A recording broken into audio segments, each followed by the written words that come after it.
We said there's 5 categories, and we're listing them now, of commodity money. 5 attributes of commodity money. And people choose the money that they do with no government involvement as the most frequently traded asset, what we called money, simply out of transactions that of things that tend to hold their value, and they wind up being a unit of account, and they wind up being a unit of exchange. And the next one is divisible. Divisible. Is the commodity durable? To what extent is it durable? Let's say that you get a call from your rich uncle that really thinks you're wonderful. And he says, the attorney says, I've got some good news for you and I got some really bad news for you. Which do you want first? You say, well, give me the bad news. Well, you know, your favorite uncle, your multi-million-dollar millionaire uncle, you're the favorite person, passed away. Oh, that is terrible. But the good news is you're named in the will and you've got a sizable chunk of this will. But that's not all good news. Well, what's not all good news? Well, you know, he was in the import-export business, and he brought in all these Central American fruits and vegetables and bananas and papaya and all this sort of stuff.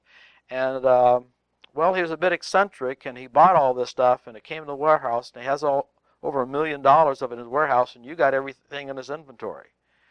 So you have $1 million of bananas and papaya and all that sort of stuff. But unfortunately, when he passed away, nobody was really around, and so it's been there for like 3 weeks now.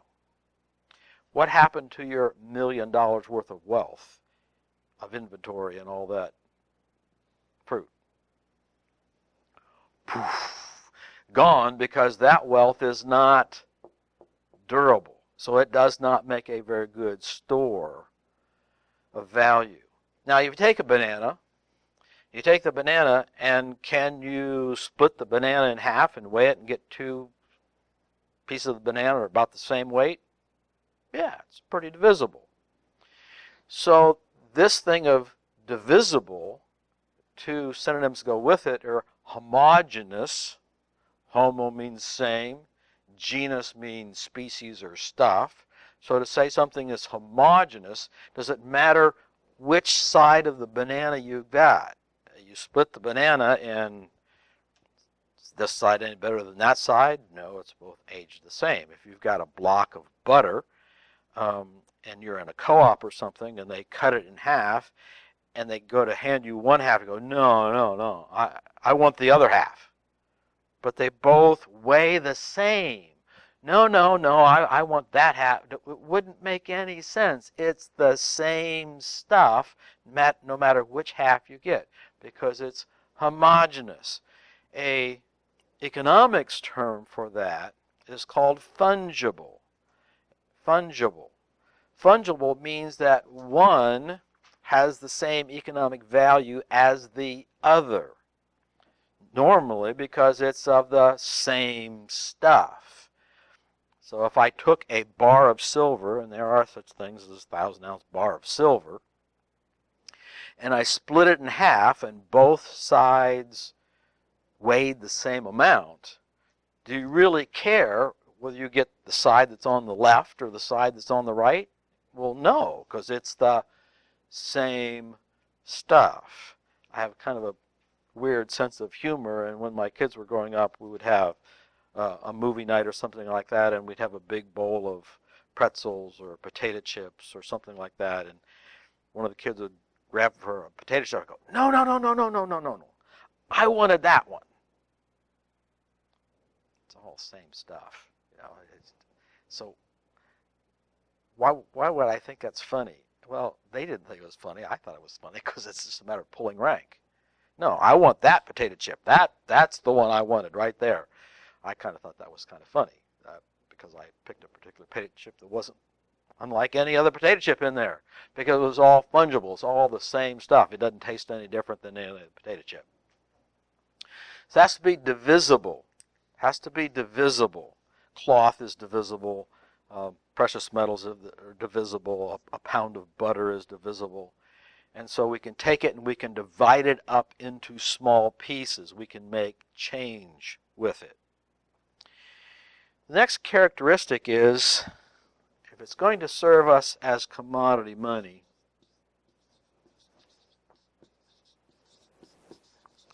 has to be relatively portable. Has to be relatively portable. These Yop stones that I mentioned earlier were portable to the extent that you could either carry them or roll them over to your neighbor. Let me ask you this. Any of you have any land behind your house, like an acre of woods or an acre of pasture or something, or some acres back there? Is that land very durable? Yeah, it's... How long has it probably been there? Longer, it's older than dirt, right? It's very, very durable. I mean, it's going to be there. Is that land very divisible? Can you divide it up into smaller and smaller sections? Yeah. Hey, we got a good money here. It's done. How about portable? Could you take some of your land and put it in the back of your pickup and take that to California and spend it? No, it's there. It doesn't move. Very durable, very divisible, but not portable. And because it can't be moved, I mean, that's where it is. It's in that longitude, latitude. It's not going to move from there. It doesn't make a very good money. The fourth one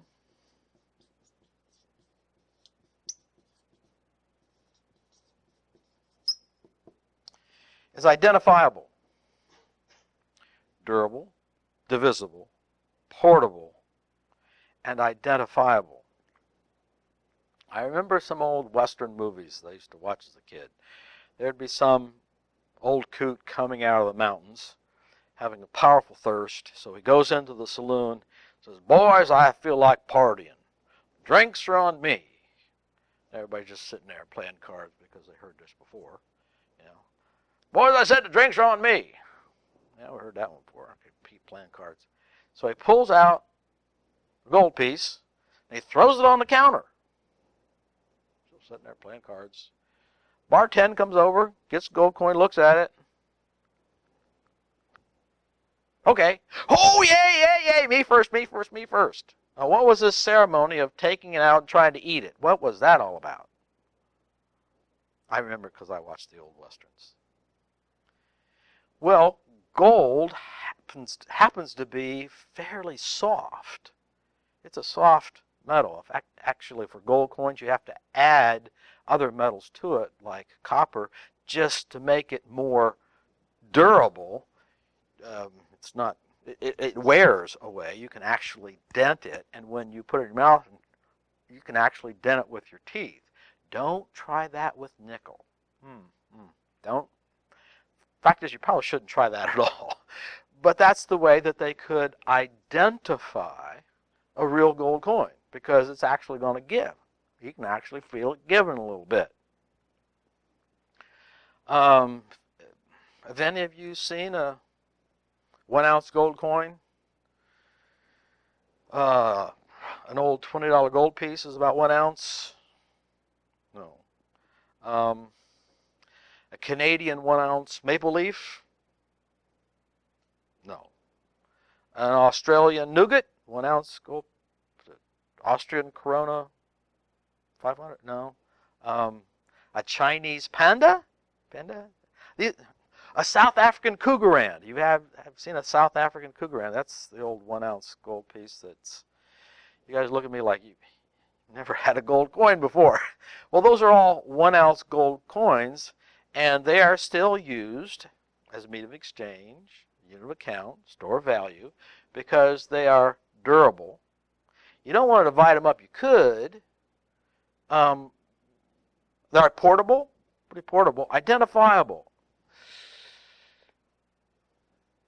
What's gold? $1,200, something like that, as we speak. Less than $1,300.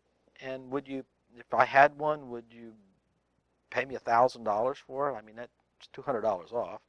Would you pay me $1,000 for it if I had one of those South African Krugerrands or pandas or maple leaves or $20 gold pieces? Would you pay me $1,000 for it? Anybody? $900, anybody? Yeah, okay. Now, if you would do that, and I hand it to you, how do you know that it is a real gold coin? Other than you trust me and I wouldn't rip anybody off like that. Have to test it somehow. And if you take it to a coin dealer someplace around here, how would they test it? Well, they usually have a very expensive way, because gold is identifiable not just because it's soft, but because it is very, very dense. You put the gold coin in your hand, you go, oh wow, that's quite an experience. How can something that small be that heavy? Ooh, I've never felt anything that heavy, that small before. And you get this sensation out of it because you're not used to something that being that small and that heavy all at the same time. So they have a thing called a fish gauge, made by a fish company or something like that. And it's kind of flat like this,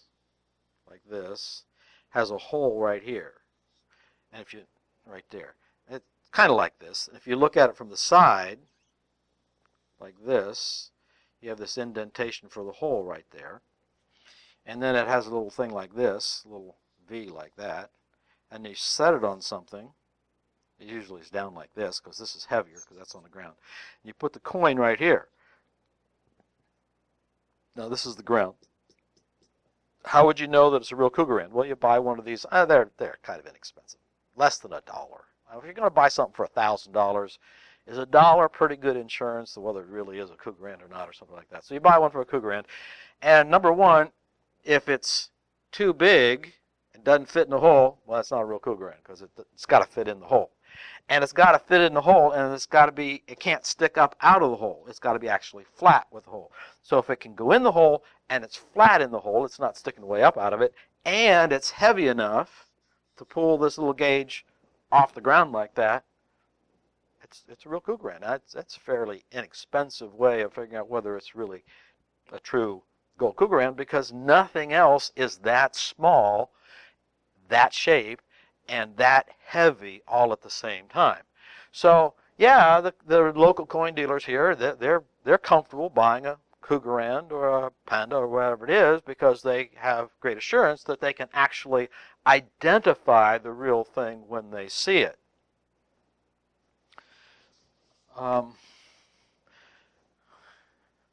I was working as a counselor in my youth college upstate New York, my roommate and I got on this motorcycle, and we were just driving around Fort Ticonderoga and all that sort of stuff up there, and we saw this picture in this one little art store, and it was a conquistador of some sort, and it had this golden helmet and rustic beard and all that sort of stuff.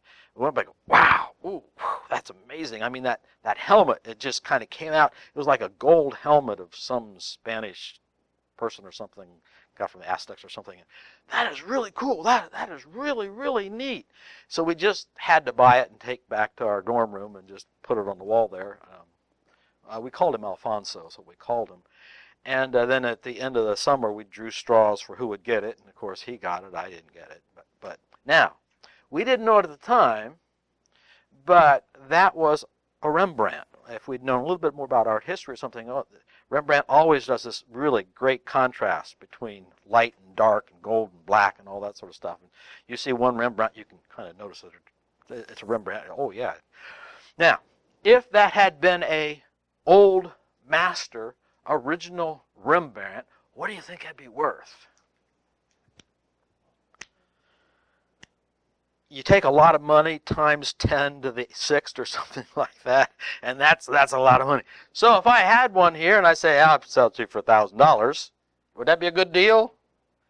Yes, but what would be the problem? Do you have the capability of identifying an original old master Rembrandt rather than a reprint?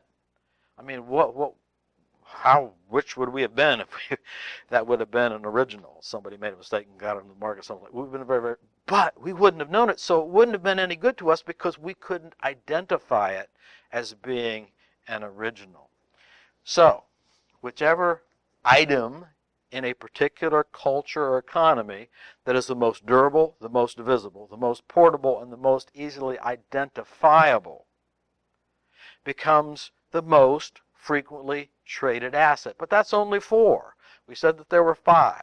Number 5 is probably the most important of them all. There's relative durable, relative divisible, relative portability.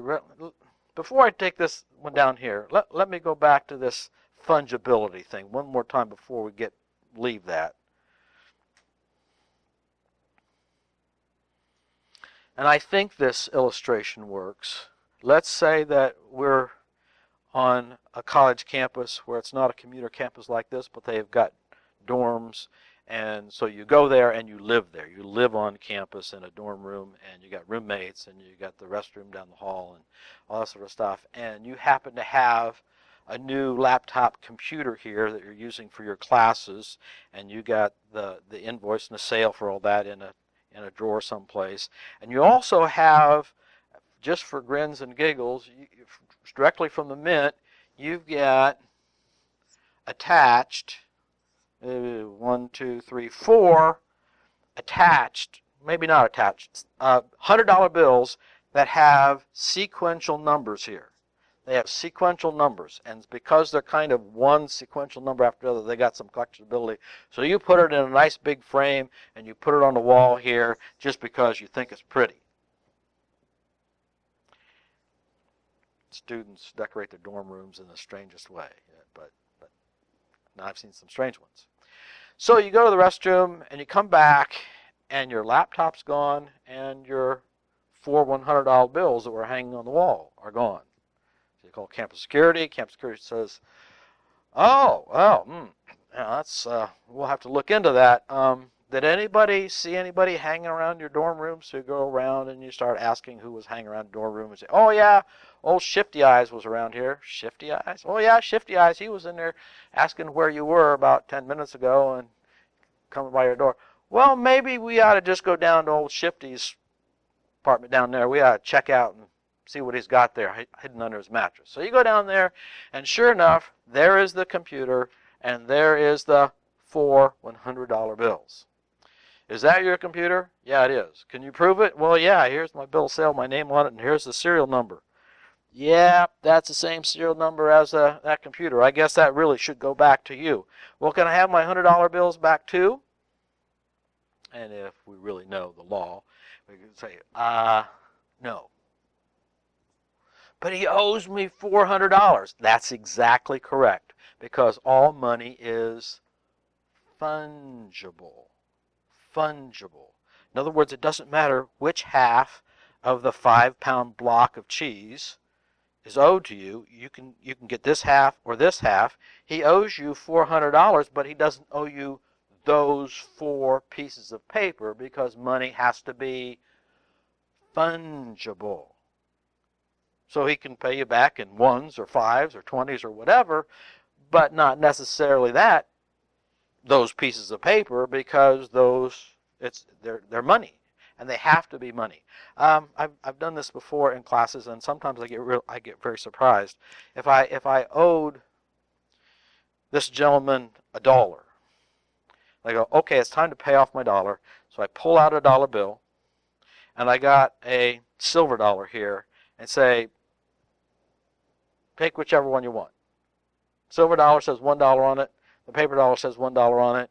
And what would you take?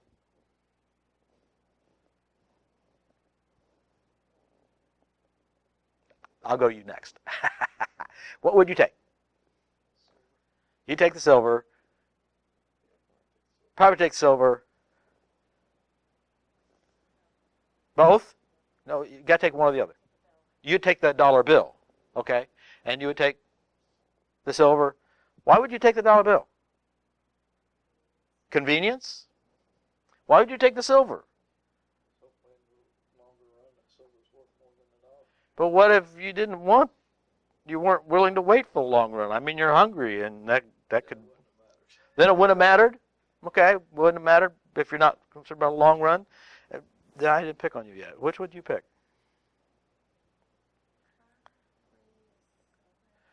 Probably the silver, and probably because, oh, you like to invest. You like to speculate, right? Okay. Now, for those who don't like to speculate and know a little bit about silver, you could take that silver dollar down to any pawn shop and get at least 12 bucks for it, at least, right? Now, if you take it to a bank, I know this because as a little kid, my cousin did this. You take it to a bank and you hand them a dollar. Will they give you a dollar in your account? And you hand them this silver dollar, and will you get $14 in your account? What will you get? Oh, you'll get a dollar. Now, wait a minute. This is a dollar, and this is a dollar, and are they both equally a dollar? Well, are some dollars more equal than others? They're not supposed to be, because money's supposed to be fungible. If I pay you in a dollar bill, you're not allowed to say, no, I don't want that dollar bill. I want your other dollar bill. Kind of like the game I was playing with my kids. I don't want that potato chip. I want the other potato chip. Well, with dollar bills, a dollar bill is supposed to be fungible, homogeneous, all this sort of stuff, the same stuff. You're not allowed to say, I don't want that dollar bill, I want another dollar bill. But if I say, oh, I don't want that paper dollar, I want that silver dollar, and we're saying, well, that's actually because I know somebody paid me 14 paper dollars for this one silver dollar. If you go to a bank, can they do that? Will they do that? No, they won't do that. My cousin, he was starting to collect silver dollars. I was the same time. I don't know, we were 5, 6, 7, something like that. And he was getting a little worried that his little brother was going to steal his silver dollar. So he took it to the bank and he put it in his account. And then he came back a couple weeks later and wanted to get his silver dollar back. Didn't work out that way. Some lessons, economic lessons, you learn fairly young. Now, we're going to be getting into something called Gresham's Law later on, what has to do with this. It just so happens I was in a grand jury once where the jury had to decide whether someone was being defrauded or not. In this case, it was whether the IRS was being defrauded or not, because an employer was paying his help with a silver dollar.